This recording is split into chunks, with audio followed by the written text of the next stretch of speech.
Hello, 8th grade. Coming to you from indoors today. This video is about your Chapter 10 study guide questions. So we're going to go through all 12 questions. Starting with number 1, how did the Lincoln-Douglas debates help Lincoln win the election of 1860? So remember, the Lincoln-Douglas debates were debates for the Illinois Senate race. Right? Illinois has 2 senators. Abraham Lincoln was running against Stephen Douglas for the Senate position, and Lincoln lost. Right? They had these big national debates, and Lincoln actually lost the election.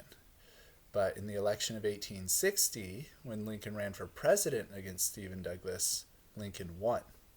So historians say the Lincoln-Douglas debates actually helped Lincoln win the election, even though he lost his Senate race, over which those debates were about. So how did debates help him? Well, people got exposure to Abraham Lincoln's ability to speak and his wit and his personality.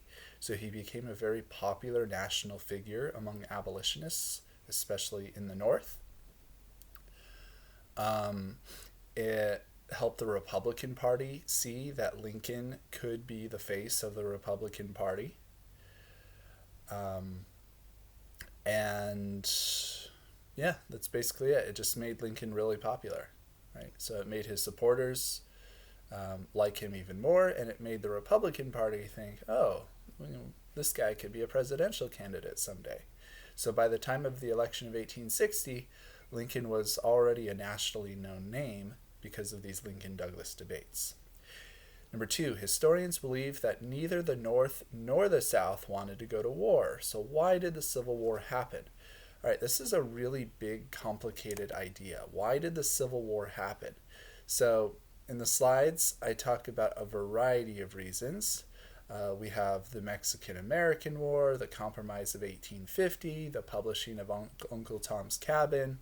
There's the Kansas-Nebraska Act. There's Dred Scott, that Supreme Court decision.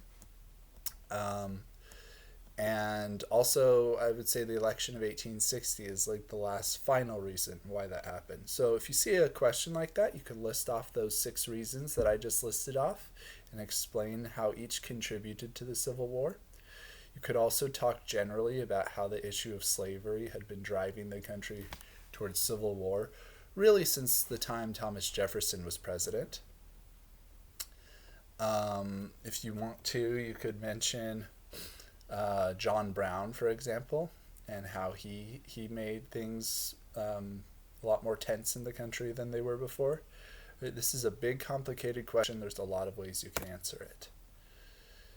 Number 3, what was Lincoln's view on the slavery issue?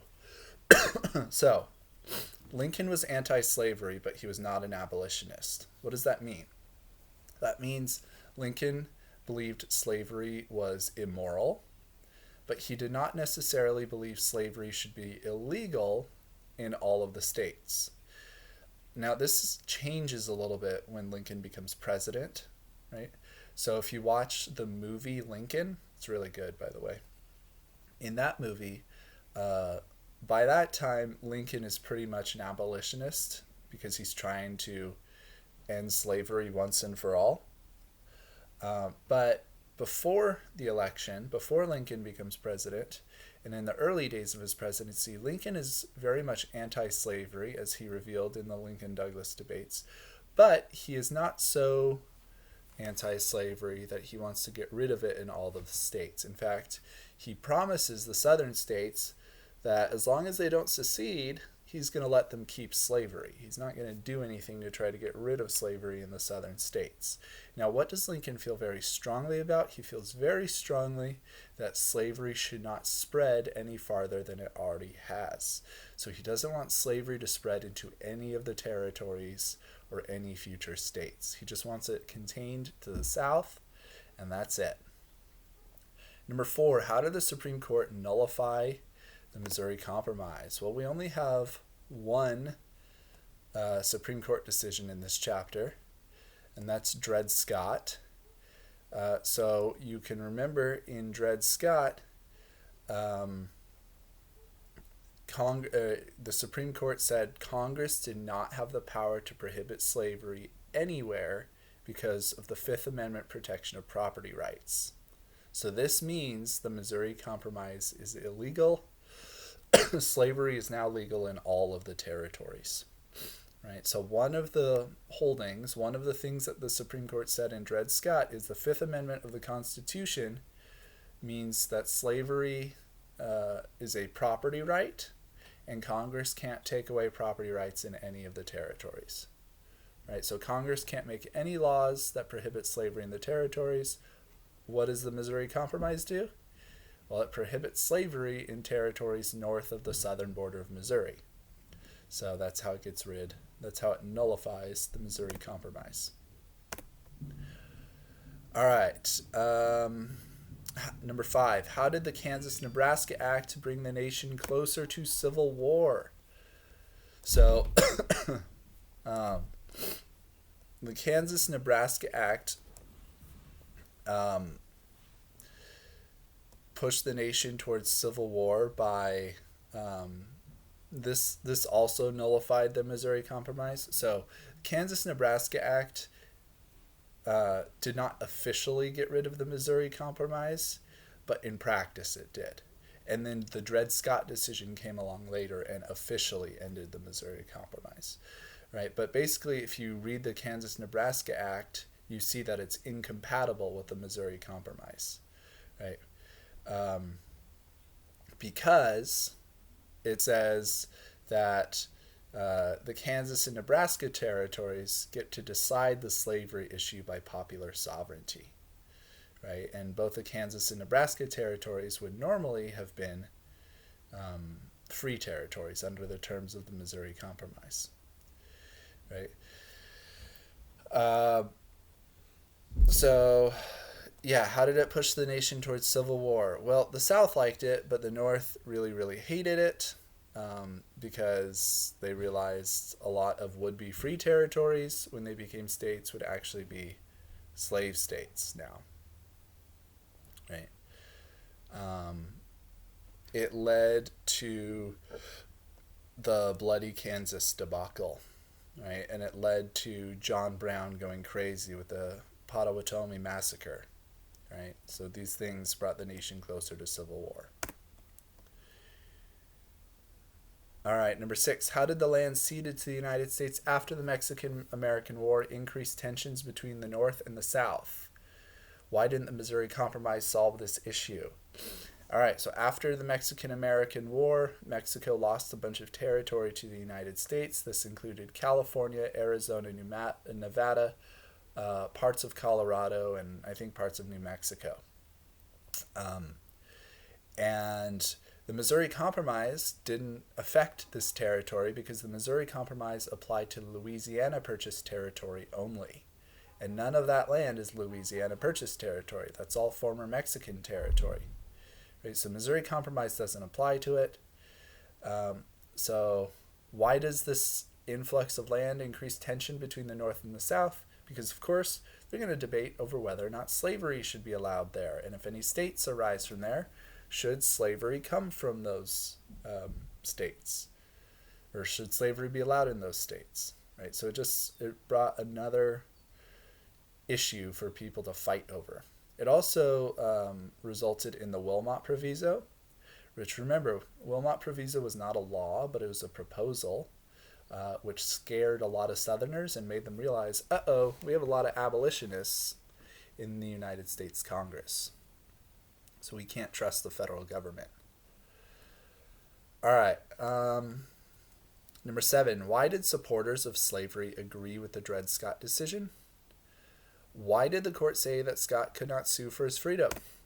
All right. So the Dred Scott decision was just really great for slavery all around. It said a lot of things that slave owners would have liked. For example, I'm not going to go through all of them, but for example, it said Dred Scott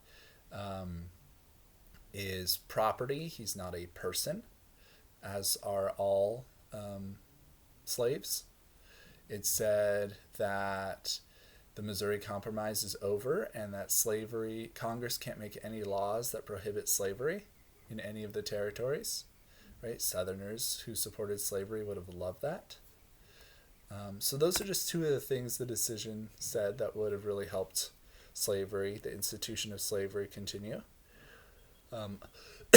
Why did the court say Scott could not sue for his freedom? Because it said black people are not citizens of the United States. Citizens do not have the right to sue, right? Also, the court was basically assuming that Scott was a slave, and as a piece of property, he would not be able to sue either. Right? So it said he just didn't have the right to sue. All right. Number 8. Why did those opposed to the spread of slavery oppose the Kansas-Nebraska Act? Well, we just talked about this because it nullified the terms of the Missouri Compromise, and it opened up what would have been free territories and future free states to popular sovereignty, making them potential slave territories and slave states. Why didn't Lincoln oppose popular sovereignty? Lincoln opposed popular sovereignty because he thought this would further divide the nation between North and South, between slave and free, and he realized that the nation either had to be 100% slave holding or 100% slave free. Now remember, he's not willing to get rid of slavery where it already exists, right? Because he knows by doing that, he's basically forcing the South into civil war. But he does know eventually the country's going to have to be 100% slave supporting or 100% slavery free, right? You can't draw this geographic line between North and South and hope the country's going to survive. He says a house divided against itself cannot stand, and popular sovereignty further divides this house against itself. All right. Number 9. Why did Douglas support the idea of popular sovereignty to decide the slavery issue? How does Douglas's presidential campaign in 1860 support this notion? All right, so Stephen Douglas supports popular sovereignty because he believes in states' rights, he believes in the principle of federalism, and he thinks this extends to the issue of slavery. So what do I mean by that? Well, Stephen Douglas is a senator from Illinois, and in the Lincoln-Douglas debates, he's saying basically, regardless of whether or not you think slavery is okay, it's none of our business here in Illinois if Missouri has slavery, right? We don't live in Missouri. It's none of our business. Likewise, it's none of our business if there's slavery in Kentucky or Alabama or Mississippi. We don't live in any of those states. It's not our business here in Illinois. It's not the business of the federal government. States should be able to vote to decide for themselves if slavery is legal there. Now, I should note that Stephen Douglas was a pro-slavery advocate, not aggressively because he's a northerner, right? But he did think that the institution of slavery was important, and so he didn't see the same moral problems that Lincoln saw with it, for example. Let's see. How does Douglas's presidential campaign in 1860 support this notion? Well, remember, Douglas's presidential campaign is not about winning the election, it's about keeping the country together. So Douglas would travel to the South, and he would say things like, look, if Lincoln becomes president, because everybody knew Lincoln was going to win, he says, if Lincoln becomes president, you guys can't secede. Lincoln's going to leave you alone. I'm going to work on pushing popular sovereignty with him, and we'll work something out. So Douglas believed, unlike Lincoln, that popular sovereignty would actually help the nation not fall apart. He thought if we give popular sovereignty to all these new territories, then this is going to appease the South, and they're not going to secede. Right? So he thought popular sovereignty was a way to save the country. Lincoln thought popular sovereignty was going to destroy the country.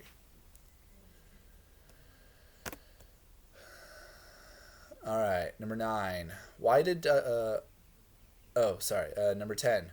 Why did those opposed to slavery support the Wilmot Proviso? Remember, the Wilmot Proviso is a proposal, never became a law, but it was a proposal, a suggestion that said that all of the new territory acquired in the Mexican cession would be slave-free.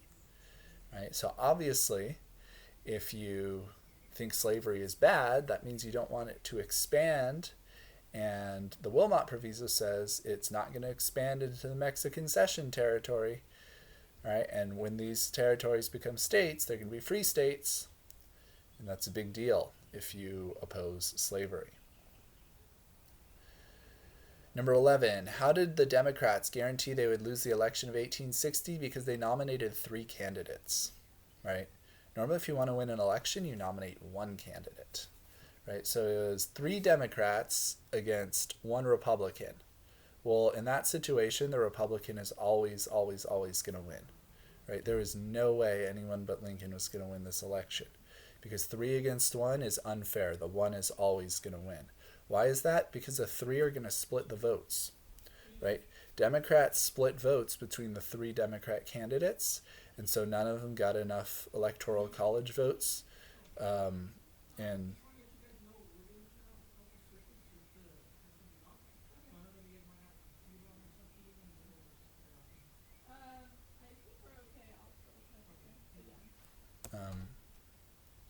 I have an electrician here. I think he's going to... I heard that, Emily. All right, we're good. There's an electrician here, and he's turning off all the electricity. That's why I'm inside. All right. So yeah, 3 against 1. The 1 is always going to win, right? Because the 3 are going to split the votes among the Democrat supporters. Number 12. Why did Kansas have 2 governments in 1855? Because after the Kansas-Nebraska Act, there were 3,000 registered voters in the state of Kansas, and 8,000 people voted to decide if slavery should be legal in Kansas. So obviously that means at least 5,000 people illegally voted, right? And so slavery won out in Kansas, but the anti-slavery activists said, well, 8,000 votes for 3,000 people, that's obviously illegal. Something fishy's going on. This election is not legitimate.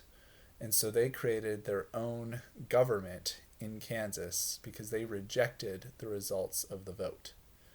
They said, no way. So that's why Kansas had 2 governments in 1855. All right, that is it.